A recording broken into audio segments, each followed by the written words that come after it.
Dans la lecture de ce jour, frères et sœurs, Maître Paul, par son épître aux Romains au chapitre 2, revient sur le concept de l'impartialité divine, vu la semaine dernière, et nous explique pourquoi il est impératif que cette notion soit maîtrisée pour pouvoir entamer une recherche de la vérité qui se tient à minima. Cette notion repose, en effet, sur deux jambes.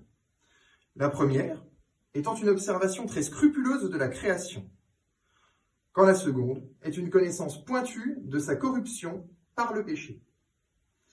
À partir d'ici, il est vital de connaître parfaitement les principaux attributs de Dieu, car c'est ce qui permettra de définir en la nature ce qui est de Dieu, de ce qui est du fait de la chute, ou du péché primordial, si vous préférez.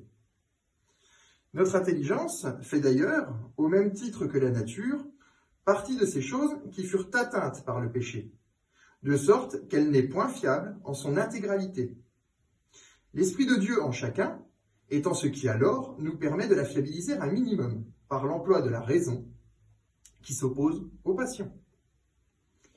Les attributs de Dieu qui nous permettent de définir son impartialité sont sa perfection, d'une part, son immuabilité, d'autre part, ainsi que sa simplicité, qui est le fait qu'il soit un et donc non composé. S'il est parfait, il ne change donc jamais.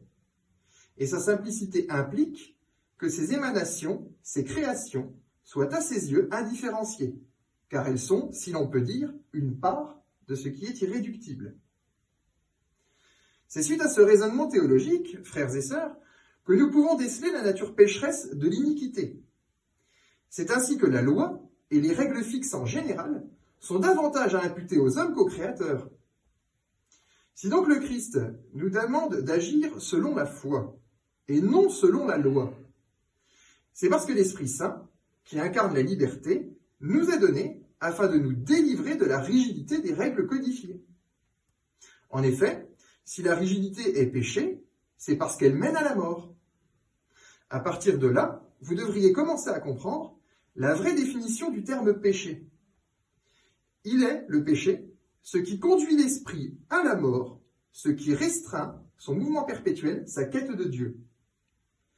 C'est pourquoi, ce dimanche, frères et sœurs, je souhaiterais vous inviter à redéfinir votre conception de la vérité par ce travail amorcé ici de la raison. Car la théologie n'est pas une option pour nous chrétiens. Et comme vous avez pu le voir aujourd'hui, elle est bien loin des concepts idolâtres et superstitieux de la foi du charbonnier. Ceux-là même qui bien souvent nous valent d'être moqués et qui sont davantage à rapprocher du néopaganisme que du christianisme, au sens véritable. Amen.